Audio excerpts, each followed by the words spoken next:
What's up, everyone? Today on the DNVR Rockies podcast, we've got some Gold Glove conversations to have. 2 Gold Glove awards on the Rockies this year. What are the chances that we have a Platinum award on the Rockies this year as well? We're going to talk about that here in just a second on the DNVR Rockies podcast.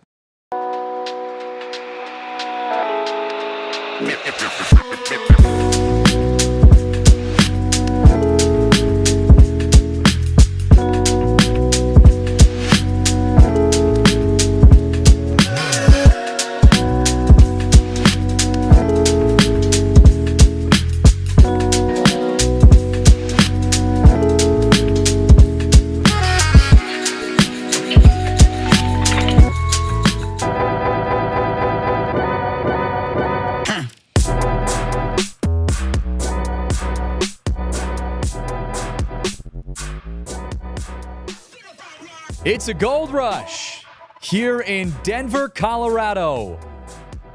The Rockies, 2 Gold Glovers were announced yesterday, and what a show we have to break it all down on the DNVR Rockies podcast. Live from the Toyota Lounge, I am Christian Saez. Tiff is our producer for the day. What is up, everyone?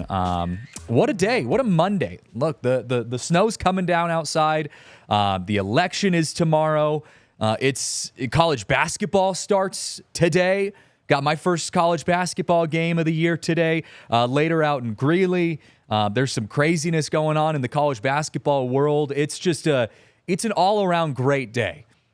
And on top of that, last night, the Colorado Rockies got to celebrate 2 Gold Glove Award winners. Ezequiel Tovar and Brenton Doyle were bringing home the hardware after being announced as the Gold Glove winners for the Rockies. National League center field Gold Glove winner in Brenton Doyle, and the National League shortstop Gold Glove winner for Ezequiel Tovar.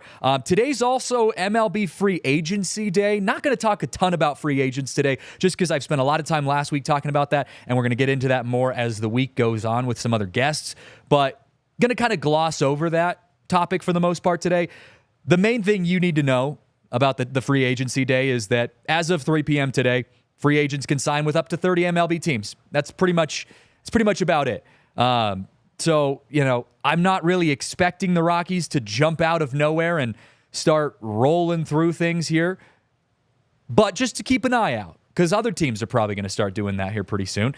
So to keep an eye on that. But before we get into anything else, I want to give you guys a huge reminder that today is the last day to take advantage of our Die Hard offer. And it's a great offer because if you love what we do here at DNVR, you've got to check out our Die Hard level access. You can see it up on your screen, but right now, as of today being the last day, you can become a Die Hard for just $4 a month. And you get all access to all of that different stuff. A free t-shirt, you get your membership card, access to all of the premium written content, exclusive content, especially this offseason. Going to be doing a lot of that exclusive content here for the DNVR Rockies beat. We've got, access to the Discord lounge, which I was actually just checking out here just before I jumped on this show. Discounts at the bar. It's really an incredible deal. Over 1,500 people have subscribed in the last month since this deal became live, and today is the last day to do that. So check that out. Can't go any further without just giving you guys some updates on that. But without further ado, let's get into it. Gold Glove conversations right now. With the Gold Glove announcements yesterday, Brenton Doyle and Ezequiel Tovar announced as Gold Glove winners. So we're going to start with Ezequiel Tovar because he becomes the youngest shortstop in National League history, in the history of the National League, to win a Gold Glove. He's only 23 years old. He's the 3rd Rockies shortstop in the history of the franchise to win it. Troy Tulowitzki, and then Perez were the other 2 guys that won the Gold Glove. But Ezequiel Tovar is an interesting shortstop because I think when you were watching a lot of the highlights yesterday, if you watched the Rawlings Gold Glove announcement, and you're watching a lot of those highlights, he has some incredible highlights. Like, he's got a great arm, he's got good range, he's really clean and consistent. He obviously turns incredible double plays. The Rockies led all of baseball in double plays turn this year. But I think the main reason why Ezequiel Tovar came away with a Gold Glove this year was because of his consistency. For the last 2 seasons, Ezequiel Tovar has been the most consistent shortstop statistically, in all of Major League Baseball, over 2 years in the big leagues, he has a .988 fielding percentage. He's tied for second, by the way, in that time span. In the last 2 years, tied for second in all of Major League Baseball for fielding percentage. And that happened to be his first 2 years of big league play. He ranks first in total chances, 676 total chances, basically the amount of times that he gets the ball hit his way. Now, that part of that happens to fall on the pitchers. You know, a lot of pitchers for the Rockies put the ball in play, for better or worse. Unfortunately, a lot of times that was for worse throughout most of the regular season. But he did have 676 total chances. That was, as I said, ranked first in all of the big leagues. He had the most double plays turned, 113, also leading Major League Baseball with that. And he was leading all Major League position players in assists with 435. So, again, yes, the flashy stuff is fun, right? Like Willy Adames, or who we're going to talk about a little bit later. There's plenty of other shortstops that are really, really flashy and good at the shortstop spot. But I think the consistency for Tovar is what put him over the edge and allowed him to win his first Gold Glove and also become the youngest National League shortstop Gold Glove winner in the history of baseball. Some other stats for him. I already talked about his fielding percentage, ranking second among Major League shortstops in the last 2 years. His 1,254 total chances and 827 total assists and 208 double plays also lead the majors over 2 seasons. Over the same time span, he's ranked second among all shortstops with 30 outs above average and 22 defensive runs saved.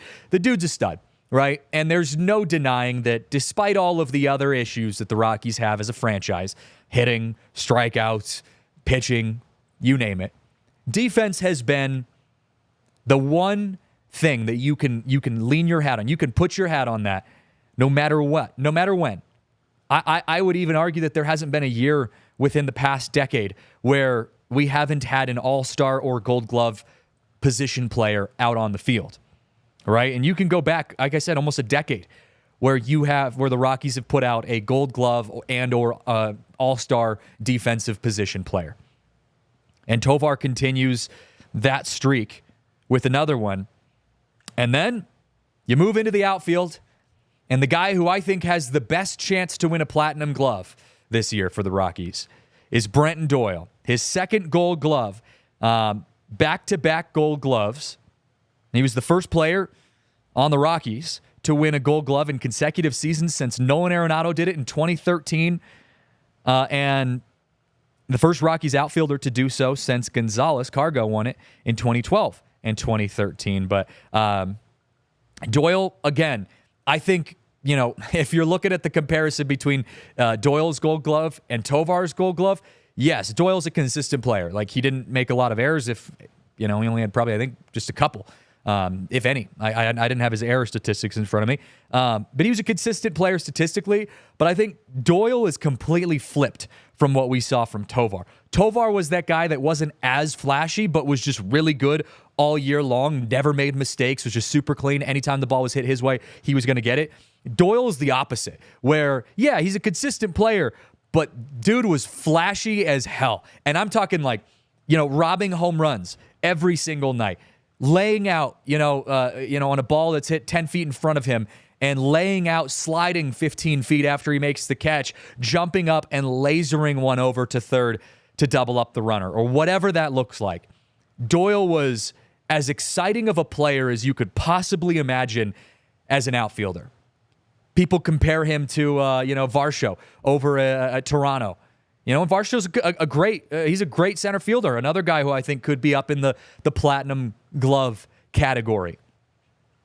And I'm going to get into some of Doyle's statistics here in just a moment, but I do think that Brenton Doyle has a decent chance, maybe even above decent chance, to win to win a Platinum Glove on Friday. And voting is open, by the way, so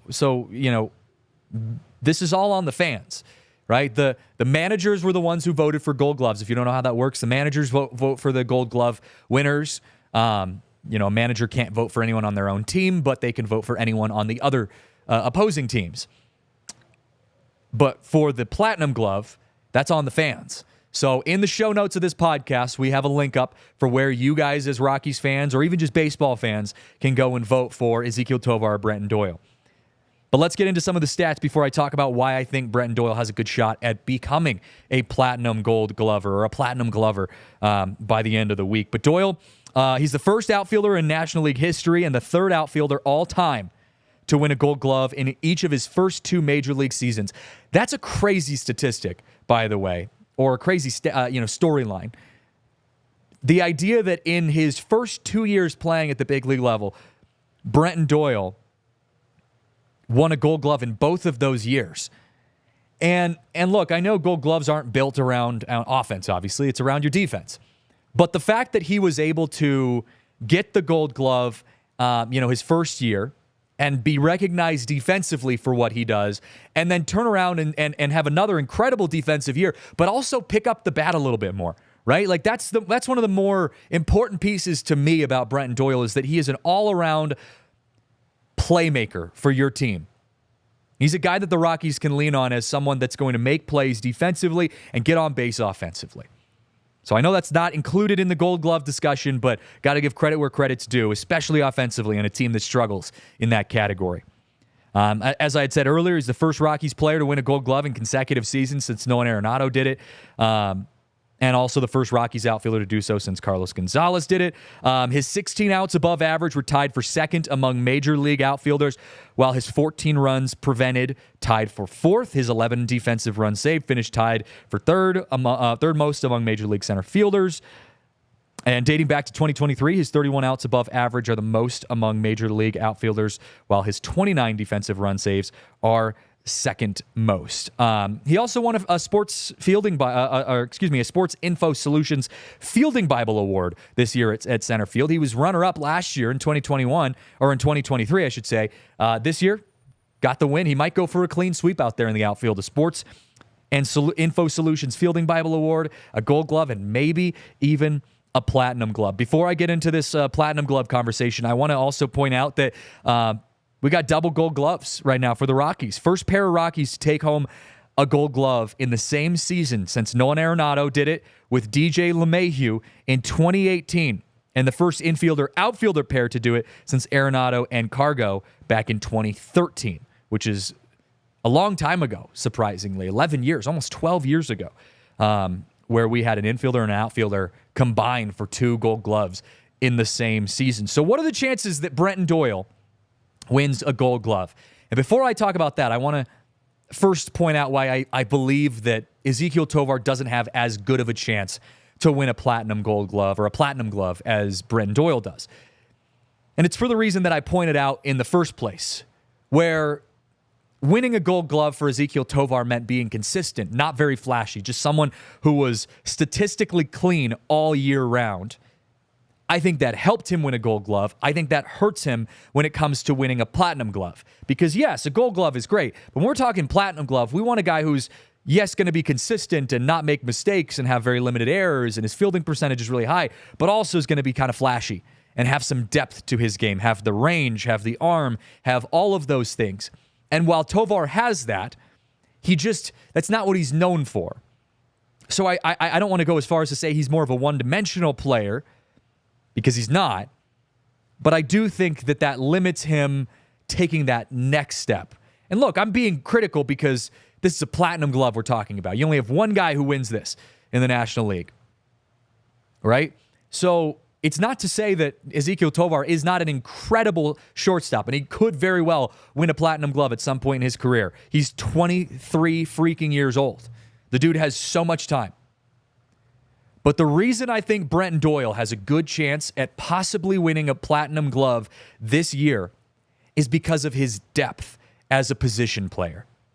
First of all, he's a center fielder.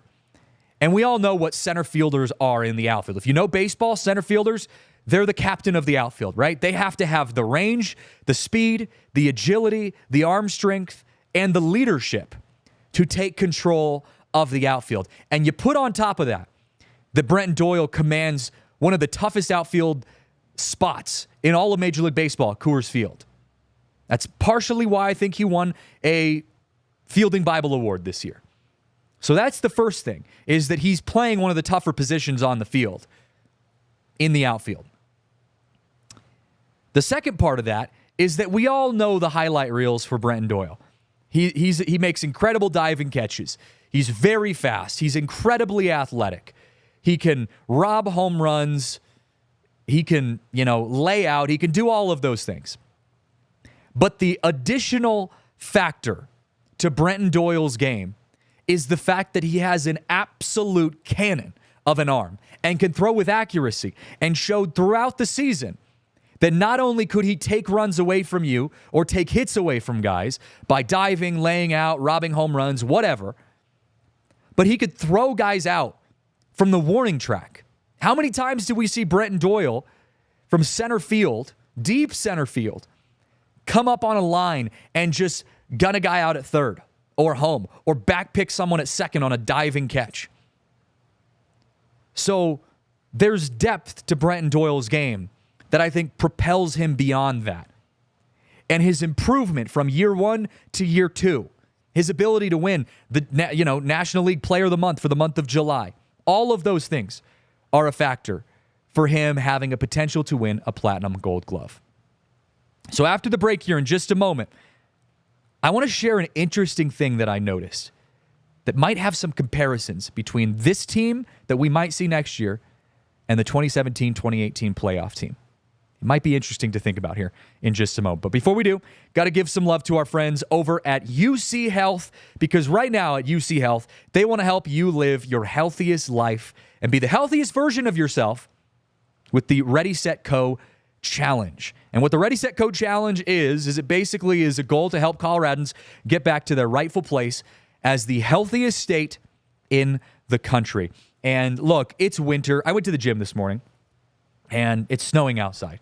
And I can say from experience, as this being the first really kind of wintry day, that, you know what?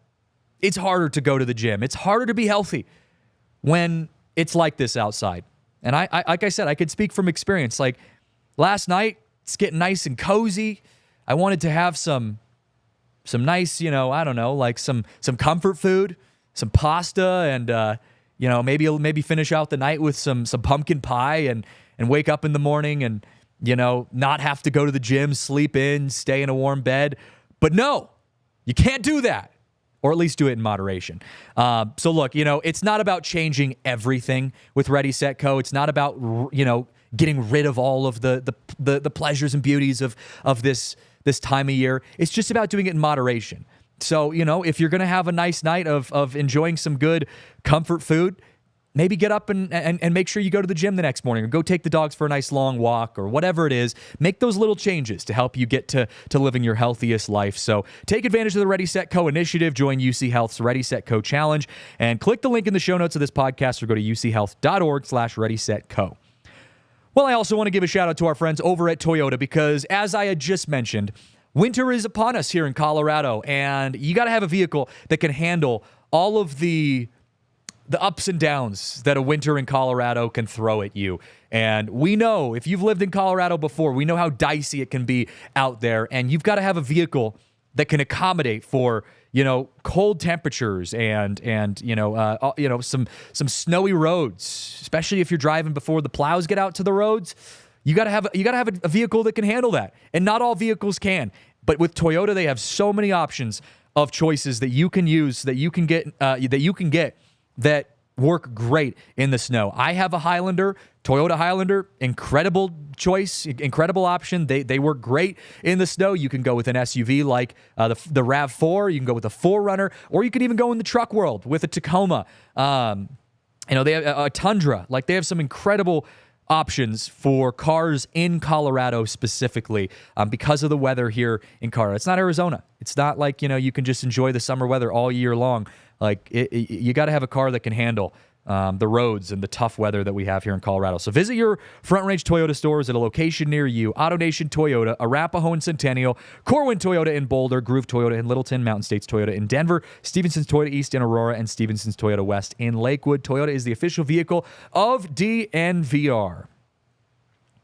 All right, back here on the DNVR Rockies podcast. So I had said before the break that I've noticed some shades of the 2017-2018 Rockies playoff team on the current 2024-25 Rockies team that we are looking at for next year. And before you turn off your stream and say, Christian, what the hell are you talking about? This guy doesn't know this guy is just spewing some nonsense. I understand, yes, and the booze would be warranted if I stopped right there. The Rockies have a ton of things to improve on before they can be a playoff team. We are all aware of that. And I'm going to go into some of those specifics, some of those tangibles in just a moment. But if you look at a sheer potential, from a potential standpoint of what some of the guys that are on the team now could be if they were performing in their peak, and some of the guys that were on that 2017-2018 wild card / early postseason Rocktober team, I think there's some overlap.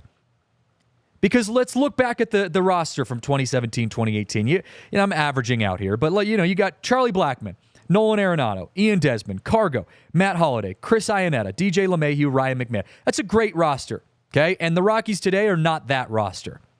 But there are some guys on the team now, and I would say maybe half to three-quarters of a lineup that could possibly, if they are able to come and put together a really good year next year, could possibly look similar to some of those guys. Because I've said it before on the show, and I'll say it again. If you look at what the Rockies roster could be next year, and if you could assume that these guys offensively turn things around, and I'm not even going to talk about defense, because defense I think is set. You know, we're a better defense than the New York Yankees, the Dodgers, all of those teams that were in the playoffs and World Series. I would make an argument that the Rockies are right up there with those teams, if not better, defensively. We have that going for us. But offensively, you could have a lineup in which Brenton Doyle, who had a significant jump in his at-bats and offense this year to be one of the better offensive outfielders in Major League Baseball and in the National League of Major League Baseball towards the end of the year. You have Ezequiel Tovar, who, yeah, his swing rate was a little high, but he knows that. But he also has the ability to be an incredible offensive presence, maybe out of that two-hole. You've got Nolan Jones, who, if he can go back to where he was in his rookie year, could be another all-star candidate for the Rockies offensively. You have Michael Toglia, right? You've got Ryan McMahon, who struggled towards the end of the year. But again, we know what he could be on this Rockies team. And then if you can supplement with guys like Hunter Goodman at the DH spot, who had an incredible end to his year offensively, and then kind of just piece together some of the bottom half of your lineup. I'm not saying they're a 2017-2018 team offensively. I'm just saying there is some version of that you could see some overlap. I don't know. Think about it. I could be totally wrong, and I might be. But I just think it's worth pointing out some of the overlap, because I do think, you look at how good these guys are defensively and you pair with what they could be offensively, it could look kind of similar. We could be getting closer to that. And again, our goal isn't to be there next year, although we would love a surprise postseason run next year. Our goal is to be there in 2 years, maybe 3 years. So if we're starting to get closer and closer to that every year, that's a step in the right direction to me. So I just wanted to throw that out there. I want to move on, though, to some tangibles here, because the Rockies did make a move over the weekend that kind of surprised me. And I was actually surprised also by the way it was embraced by Rockies fans, because I posted on the DNVR_Rockies Twitter account when the move was made. We put out a breaking news post, and we got a lot of comments and engagement on this. And I could honestly say maybe 60-40 percentage breakdown, between 60% of people saying like, I don't really know what to expect, all the way to like, I don't really like this, with about 40% of people saying, hey, they made a move, and we don't really know what this is going to look like, but they did something, so we'll take it. And so let's kind of get into it. Is this a good thing? Is this a bad thing? Is it meaningless? Is it just throwing something at the wall? Let's get into it. Rockies acquire utility infielder Owen Miller from the Brewers for cash considerations. Owen Miller is 28 years old. He, over his 4 seasons playing in the bigs between Washington and Milwaukee, where they just got him from, he hit about .239 batting average over 4 seasons. He had about 15 home runs. Defensively, he was pretty solid. I don't know if he ever had like a incredible year defensively, if he was ever a Gold Glove contender or anything like that. To my understanding, I don't think he was. I could be wrong. Fact check me on that. I didn't get a chance to dive into the defense. All I know is he's a good defender. He's a guy who can be pretty solid lockdown at second base, utility infielder. Here's where it's interesting to me. The Rockies made a move on a position I didn't think that they needed any movement on. But what the movement in that position is showing me is that I think it's the Rockies putting out there in the world that they are trying to move on from B-Rod, from Brendan Rodgers. Now, there was a report that came out about a month ago when the season ended for the Rockies. Patrick Saunders with the Denver Post does incredible work, put out a great article, and he has good connections, and said that his sources were alluding to the fact that the Rockies would probably be trying to move on from Brendan Rodgers. And for those of you out there who think that's a bad thing, I'm not going to disagree with you, but I will provide the reasons I think the Rockies are doing that. Rodgers has not evolved into being the player that they expected him to be. I mean, he was, top 5 draft pick when he was drafted by the Rockies. They expected him to be the Charlie Condon, or his own version of that. And he's been good in some years. He's, Gold Glove. He's been his offense has been good. Like, he's had good moments, but he hasn't evolved to be the player that they expected him to be. And so when the Rockies are looking at what they want to do moving forward, I think Rodgers never hit the peak of where they were hoping he would be, but he still is a good player. And there are teams out there that could use a good second baseman with a decent bat. And I think the Rockies say, you know what, look, we're looking around our infield and saying we're pretty much set defensively. So if we're trying to go and get value on the back end, maybe that's pitching, maybe that's guys that can hit better, whatever that looks like, Rodgers is one of those guys that you can actually probably get your most value out of anyone else that the Rockies could be willing to trade or to move on from.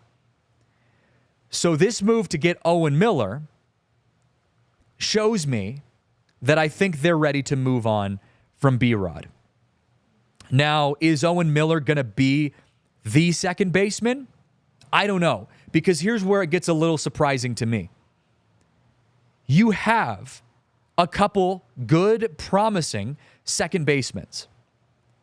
You've got Aaron Schunk, who kind of showed up in the latter half of the season playing a lot better, and he's a lockdown second baseman. He's very good at second base. His bat needs to come around, but so does Owen Miller's.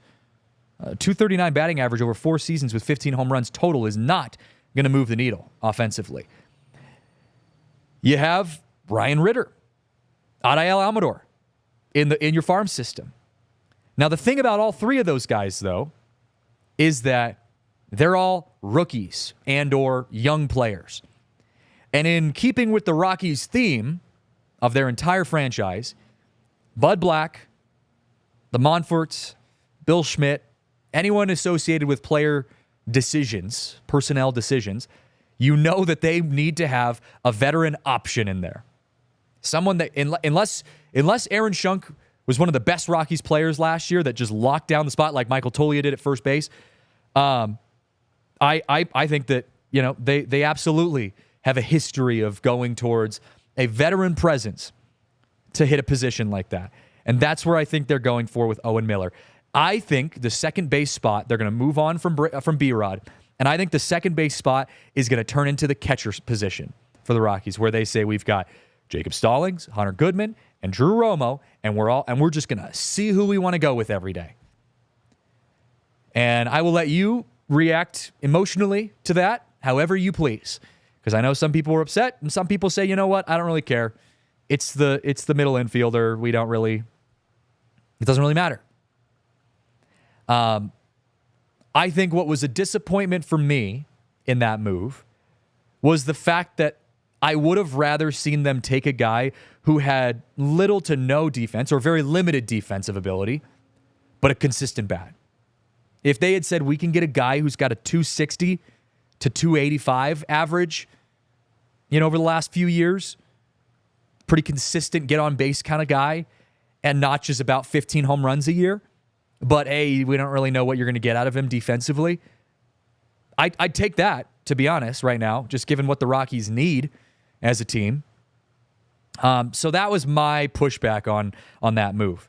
Miller's going to be a depth piece. If they end up not getting value for Rogers, and they don't move on from him, or maybe they just don't even try, I don't know.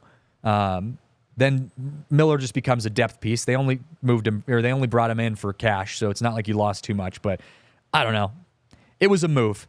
And after the break here, we'll talk about whether or not we want to see the Rockies just making moves just to make moves, or if we want them to be more, thoughtful about the way they approach these things. I'm going to break some of that down here in just a moment. But before we do, got to give some love to our friends over at Coors Light, because Coors Light is the most refreshing light beer. I don't know if you guys saw our stream where we were trying to get to 100,000 subscribers. Take a look behind me. I'm not turning 100,000 years old. That's there. I know, what? Surprise. That's there for a reason. We hit 100,000 subscribers the other day. Tiff was on the stream producing till like 5 a.m. it felt like, I'm sure. But you could probably see Rudo, who was shotgunning Coors Lights, and everyone was enjoying themselves at Coors Light, because that's the best vibe there is when you're celebrating anything. Celebrating a birthday, a sporting event, watching some Broncos games, although that wasn't much to celebrate over the weekend. But maybe, you're celebrating the Buffs and CSU becoming bowl eligible. Well, Coors Light's the most cold, refreshing beer on the market. So Coors Light goes well with anything. So be sure you embrace that chill mindset, especially here as it's getting a little chill outside as well. It's a good time to choose chill. Crack open a Coors Light. Make the most out of the times you choose to chill. Choose Coors Light. Get Coors Light delivered straight to your door with Instant Cart by going to CoorsLight.com/DNVR. Please celebrate responsibly. Coors Brewing Company, based in Golden, Colorado. Well, we also want to give some love to our friends over at Shady Rays, because even though winter is here in Colorado, if you've lived in Colorado for more than just 3 seconds, you know that, it's going to snow a little bit today, maybe this whole week. My sources say that it's supposed to snow off and on all week. But then it's going to be blindingly sunny for the rest of eternity, because that's what Colorado does. It was a shock for me when I moved from Seattle, where it's dark and gloomy like 90% of the year, and I moved to Colorado, and I was like, oh my gosh, it's the middle of winter. It snows for like 30 seconds, and then it's sunny forever. Well, Shady Rays, they've got you covered, because they do not want you to wander around this blindingly white wilderness that we have here in Colorado all winter long when the snow comes, and then it's, a beautiful, clear bluebird day. They want you to have some eye protection. And there's no better eye protection, and also good-looking eye protection, than our friends over at Shady Rays. Their sunglasses are affordable, they work well, and they look really freaking good. So we've got a deal for you guys exclusively for our listeners. Shady Rays is giving out their best deal of the season. Head to shadyrays.com and use code DNVR for 35% off all polarized sunglasses. Try for yourself. The Shades rated 5 stars by over 300,000 people. All right, back here on the DNVR Rockies podcast. I wanted to ask the question to you guys hanging out with us in the show. And then I'll give my take on this. But I wanted to know, for Rockies fans, what do you guys want to see in this offseason? Because this signing of Owen Miller was interesting. It was intriguing to me, because I just said it. It seemed like there was mixed reactions from the Rockies. It was a move that was not going to move the needle, right? Like, we weren't blowing anyone away. We weren't doing an emergency pod for the Owen Miller signing. But it was a move. And there was that combination of fans saying, this is good. Rockies are making moves. Even if we don't really know what this means, Rockies are doing something. And then there was another group of people saying, what the hell is this? Who is this guy? I've never heard of him. Why are we doing this? So it made me a little curious of, what do Rockies fans want to see? And maybe I'll put out a poll on this today. I'll figure out how to word this, but do Rockies fans want to just say, you know what, we're going to throw something at the wall, and as long as the Rockies are just throwing things, it doesn't matter what it is. You could sign 50 little minor league prospects, and that's all that matters. We don't care. Or do Rockies fans want to see a big splash? Do we want to see a top 50 free agent signing? Do we want to see, put all of our eggs in one basket like we did with the Chris Bryant signing? I'm going to lean more on the safe side and say that we're probably somewhere along the middle, and that's probably where I'm sitting, is somewhere in the middle of all of that, where I say, look, I'm okay with the Owen Miller signings. You didn't lose anything crazy. You signed him for cash.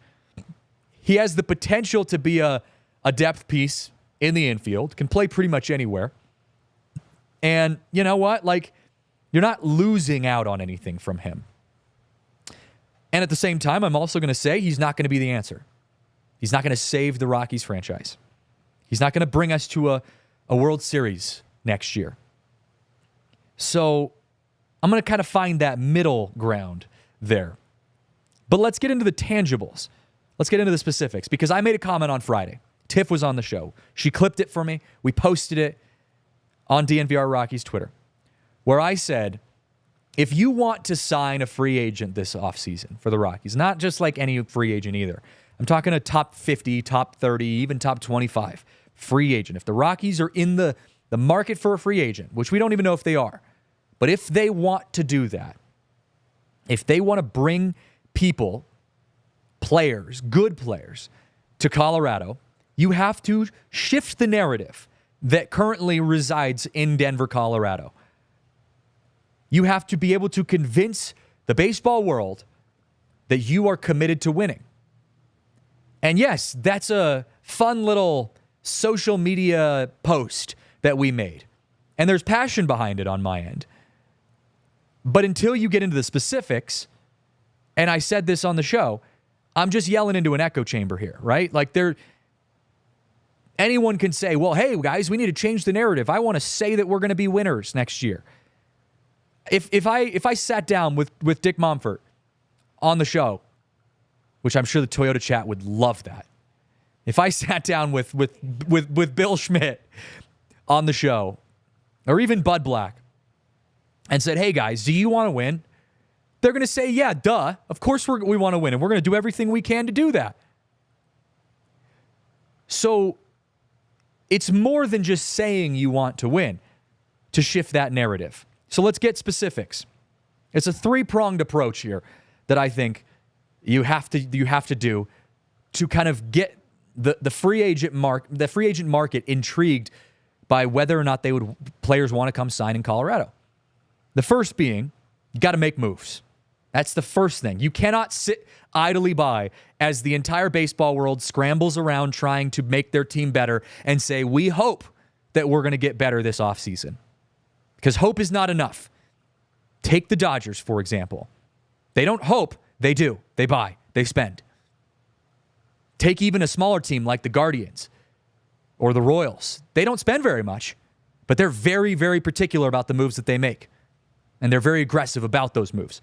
So number one, you got to make moves.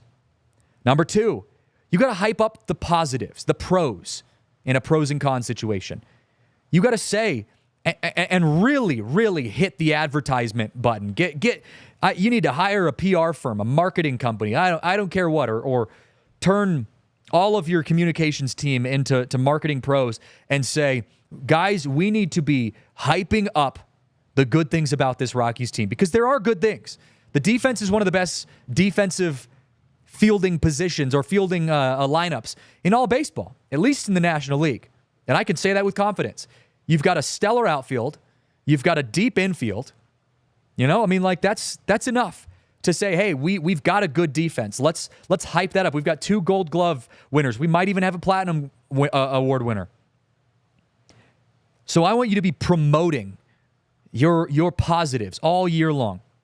And the third thing is you have to actually address the cons.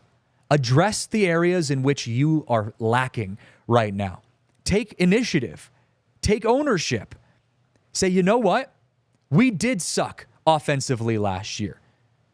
We are not where we need to be pitching-wise. And don't just say it when you get asked that in a question by a reporter. Say it off the bat. You know, I was surprised that we didn't see a press release from the ownership or management of the Rockies after back-to-back 100-loss seasons. And again, I know that that's setting yourself up to get just completely blasted by a fan base that is really frustrated with you right now. But they have a right to be frustrated. But I think taking ownership and initiative for the areas in which your team is struggling shows the fans, and more importantly, shows other players that you're aware of what you need to fix and you have a plan in place to fix that. Address the cons. Those three things, I think, are the specifics that the Rockies can do to help shift that narrative, to tell the baseball world, hey, we're not there yet, but we're up and coming.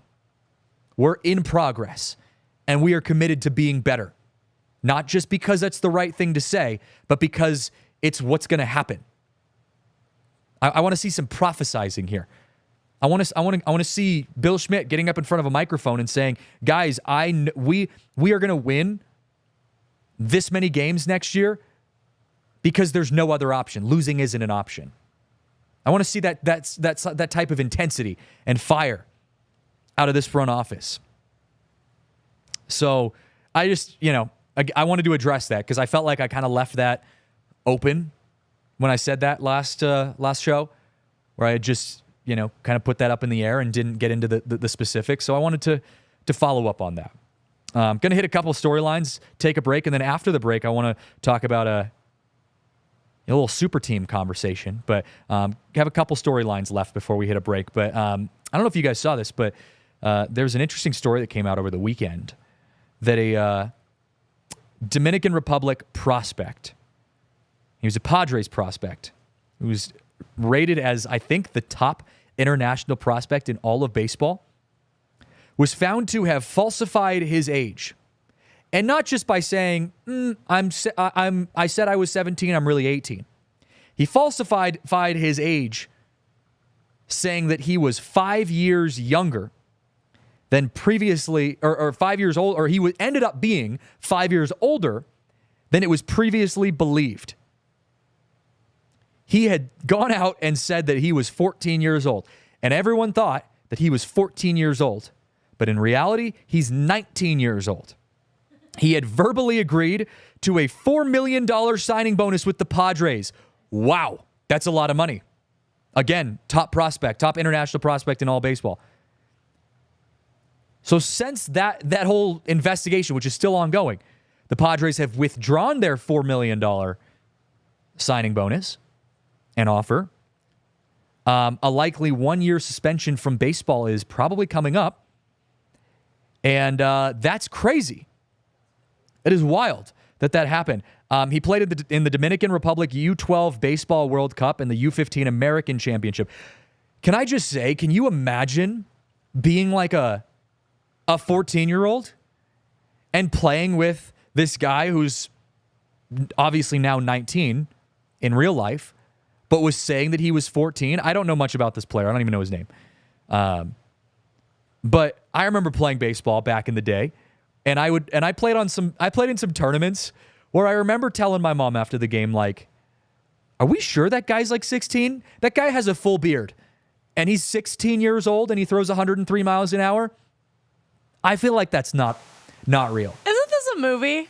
In Benchwarmers. Yes, yeah, okay, I am that's 12. what I was. Yeah, I was like, wait a second. Yeah. Oh yeah. There's the meme that where you open up the paper, like, can I see your birth certificate? It's just I am 12, and he's got like a full goatee. I use that all the time. Or even in a dodgeball, the Girl Scout team. Yep. It's like, God dang it, Bernice. Just adult. Yeah. Yes. Literally. So it's a joke in most cases. And again, I've had those experiences where I'm playing like a tournament, or where I was playing a tournament and looking at, like, especially we would go travel to California, and we'd play, like teams from San Diego or Texas or Arizona. And we were no slouch either. Like I played on a pretty good select team that, did really well.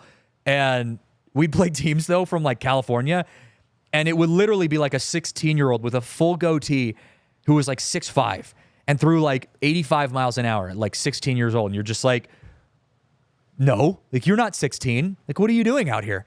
So apparently that really happened. This guy's 19 years old, said he was 14. So that's crazy.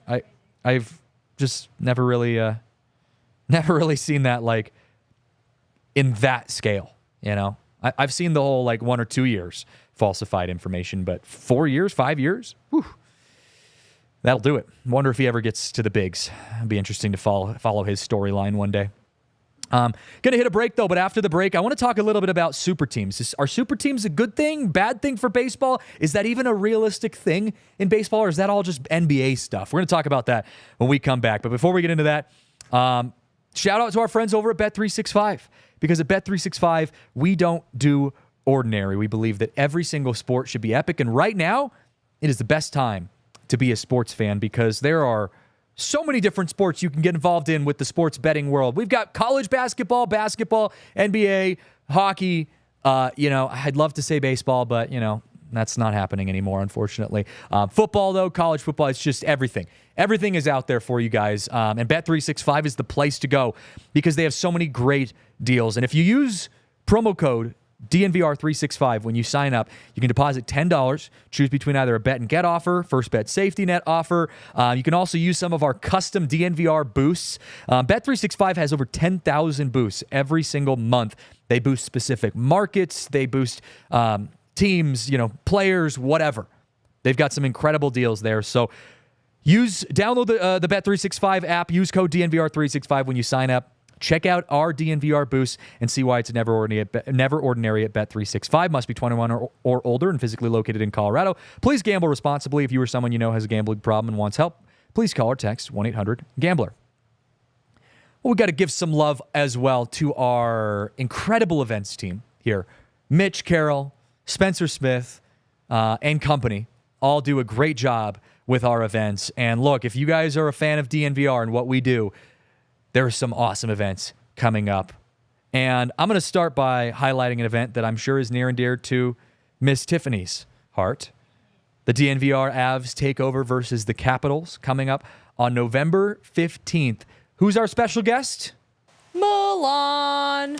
Hey Duke himself coming out to hang out with Avs fans. So if you like hockey, if you like the Avs, there you go. If you like the Avs as a team, as a beat, or even just like hockey in general, you got to check that out. November 15th versus the Capitals.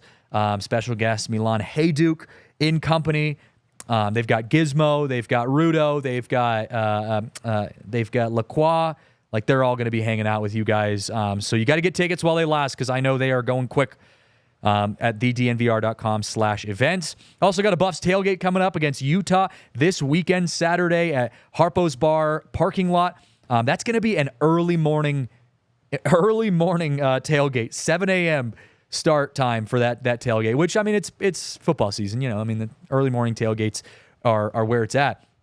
But get up to Boulder early, right, and get your tickets so that you can go to this tailgate. It's always an incredible time, and it's going to be a great game versus Utah.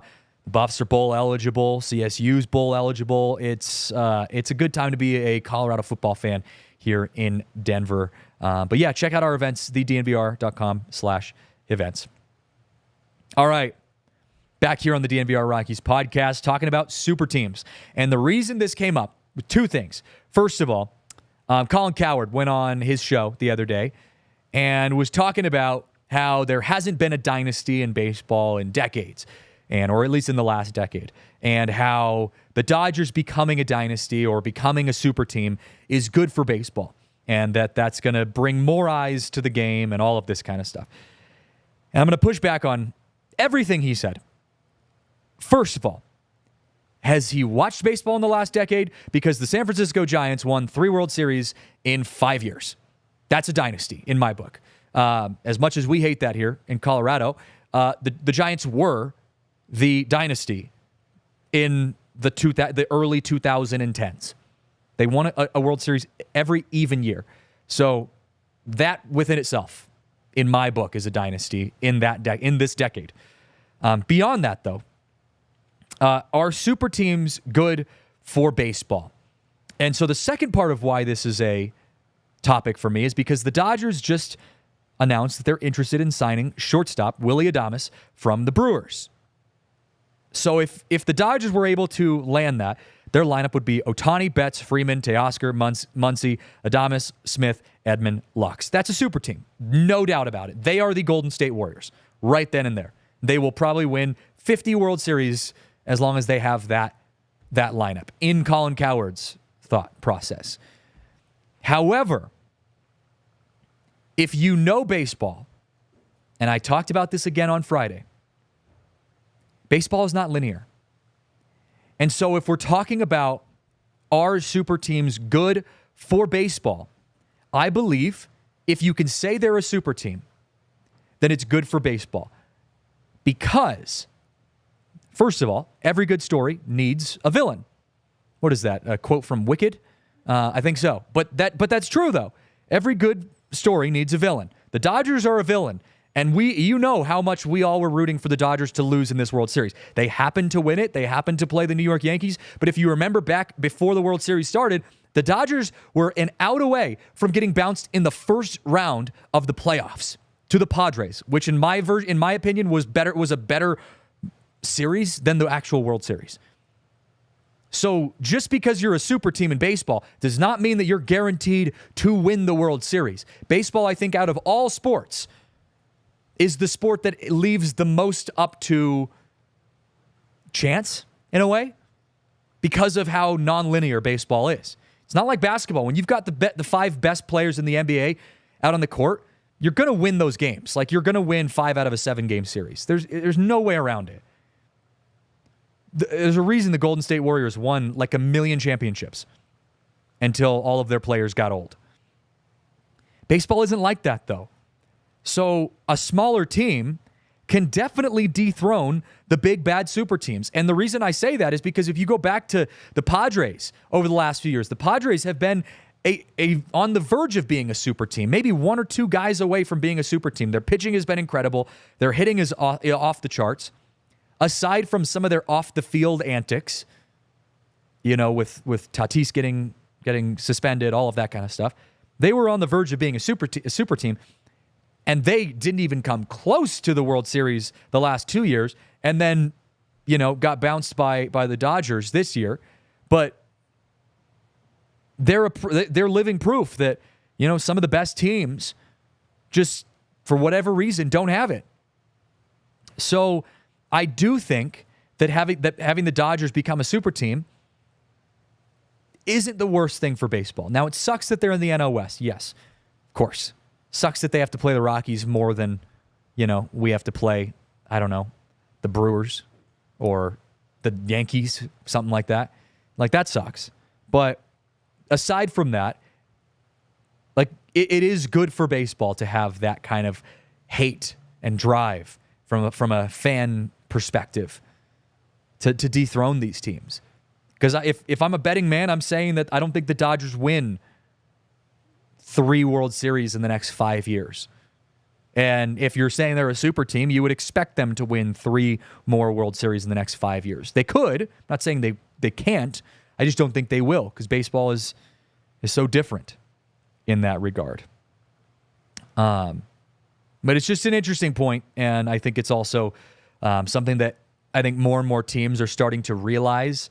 Moneyball, the movie with Brad Pitt, Jonah Hill, I do think that story glorified the underdog, which we all love to do that, and I'm not against that. The Rockies will hopefully one day be the underdog entering the postseason. But I think a realistic version of reality that we live in today is the fact that it definitely helps to spend money. Look at the 3 out of the 4 remaining final 4 teams in the postseason were 3 out of the top 5 payrolls: the Mets, the Yankees, and the Dodgers. However, if there's a team that is in there that doesn't have that payroll but finds a way to play the upset, that can be equally as exciting and good for baseball in certain ways. So yeah, I just wanted to toss those ideas around. Going to wrap up the show here in just a moment, and get you guys ready for the rest of this week. It's going to be a good week here because, look, it's the free agent signing has begun. Some teams are already moving forward. So we're going to be keeping you posted on all of that. We've got voting open right now for the Platinum Glove Awards. The awards will be announced on Friday, and voting is open till Thursday at midnight. So be sure to do that. Again, in the show notes of this podcast, we have all the information on where and when and how to vote for that. I'm sure. Also, I can't go any further without reminding you guys too. Kyle Karros, I believe that's how you say his last name, Karros, with the Spokane Indians, added a Gold Glove award to his trophy case for the minor league awards. So not only was he the Northwest League MVP this year, but he also got a Gold Glove. So shout out to Kyle Karros for picking up a Gold Glove there. But yeah, like I said, voting's still open right now for the Platinum Glove Awards. There's a lot of stuff going on this week in the baseball world. So be sure to follow us on Twitter at DNVR_Rockies because that's where we keep you guys updated on everything as we go. You can also follow me on Twitter at CJJ Saez because I'll keep you guys updated on all of that as well. And hopefully we'll have some good guests coming up for you guys throughout the remainder of this week. Also, check out TDSP tomorrow, the Denver Sports Podcast. I'll be hosting that with Hank. Going to be talking a little bit about the Rockies tomorrow, some of the Gold Glove conversations, and a little Platinum Glove conversation as well. So as always, guys, thank you guys for hanging out with us and chatting in the show and just spending your Monday. It was afternoon right now. It is afternoon, 1 o'clock. Whatever time it is. We appreciate you guys as always. That's going to do it for us. We'll see you guys on Wednesday at 12:15. And until then, have a good rest of your week. We'll see you guys on Wednesday on the DNVR Rockies podcast. We all silly like the mayor.